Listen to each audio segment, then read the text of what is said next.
Students, today we will study mechanics of paper 1 and it is the unit 1.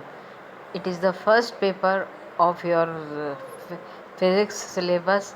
Now we will study motion and rest states. कोई भी वस्तु या तो गति अवस्था में होती है या विराम अवस्था। अब गति अवस्था या विराम अवस्था किसको कहते हैं? जब किसी वस्तु का समय के साथ स्थिति में परिवर्तन हो तो उसे गति अवस्था में माना जाता है। यदि वस्तु समय के साथ स्थिति में परिवर्तन नहीं करती है तो उसे विराम अवस्था में माना जाता है। प्रेक्षक की स्थिति के अनुसार विराम अवस्था अथवा गत्य अवस्था दो प्रकार की हो सकती है। पहली, निरपेक्ष या एब्सोल्यूट।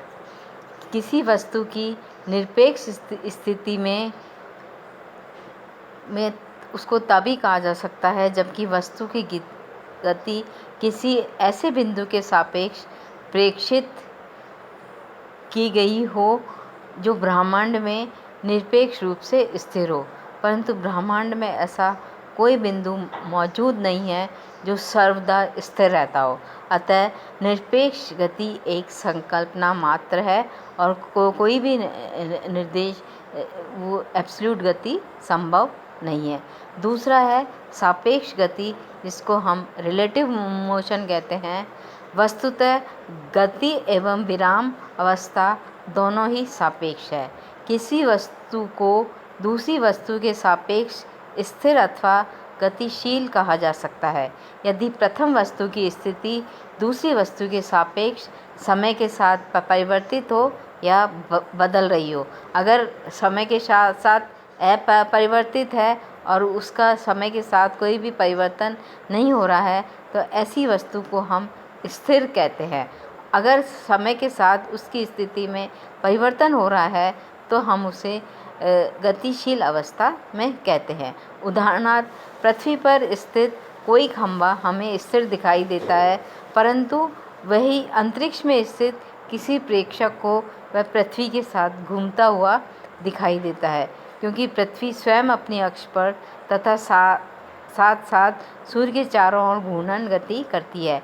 इस प्रकार इस खंभे को गतिमान ट्रेन में बैठा प्रेक्षक देखता है, वह महसूस करता है कि खंभा ट्रेन के विपरीत दिशा में गतिमान है। अतः उपरोक्त उदाहरणों से हम कह सकते हैं कि गति न केवल सापेक्ष है अपितु प्रेक्षक अपनी गति की अवस्थाओं के कारण इसे भिन्न भिन्न प्रकार से पाते हैं। अब गतिशील अवस्था या स्थिर अवस्था को हम कैसे मापेंगे? इसके लिए हमें एक फ्रेम ऑफ रेफरेंस, जिसको हम निर्देश तंत्र कहते हैं, की आवश्यकता होती है।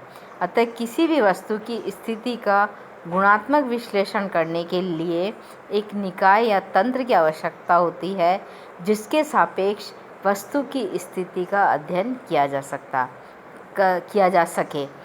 इस हेतु एक निर्देशांक पद्धति, जिसको कि हम कोऑर्डिनेट सिस्टम कहते हैं, की कल्पना करते हैं, जो किसी दृढ़ वस्तु से या दृढ़ पिंड से संबद्ध है तथा इस निर्देशांक पद्धति के सापेक्ष किसी कण की स्थिति का मापन करते हुए इसकी गतिक अथवा स्थैतिक स्थिति का अध्ययन करें तो इस निर्देशांक पद्धति को हम निर्देश तंत्र कहते हैं।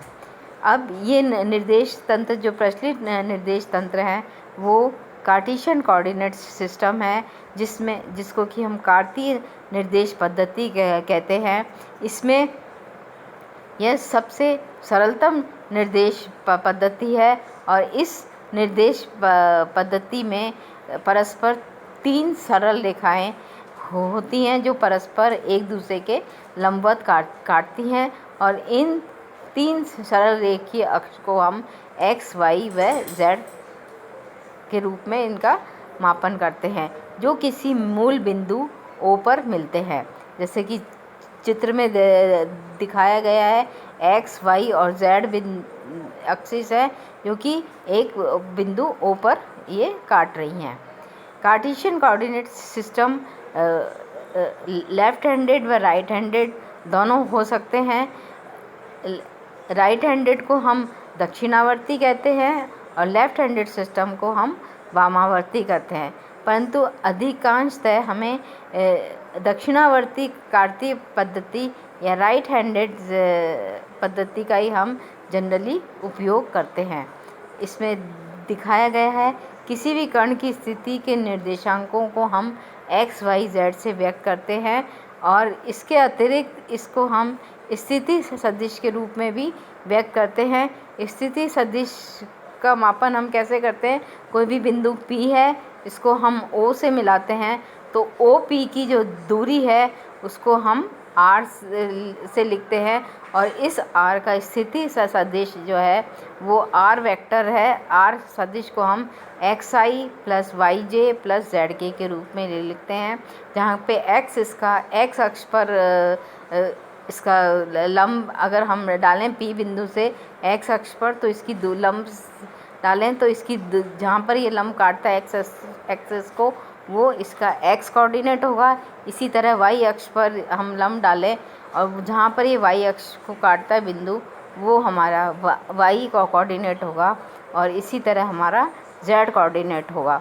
तो i, j और k हमारे यूनिट वेक्टर है। i x अक्ष के सापेक्ष यूनिट वेक्टर है, y हमारा j अक्ष के सापेक्ष यूनिट वेक्टर है और z हमारा k अक्ष के सापेक्ष यूनिट वेक्टर है।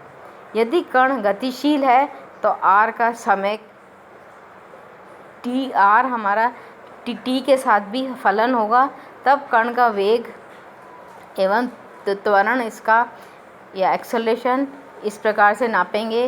Velocity v is equal to dr upon dt and acceleration a is equal to dv upon dt is equal to d square r upon dt square r।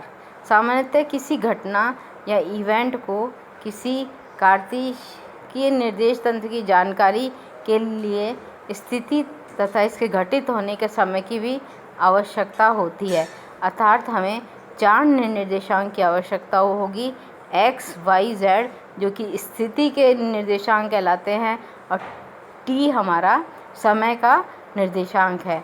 अतः इस निर्देशांक पद्धति को हम आकाश समय निर्देश तंत्र के रूप में लिखते हैं, जिसको कि हम space time frame of reference भी कहते हैं। अब हमारे जो रेफरेंस फ्रेम हैं वो भी 2 प्रकार के होते हैं। पहला जड़त्वीय निर्देश तंत्र जिसको कि हम इनर्शियल फ्रेम ऑफ रेफरेंस कहते हैं।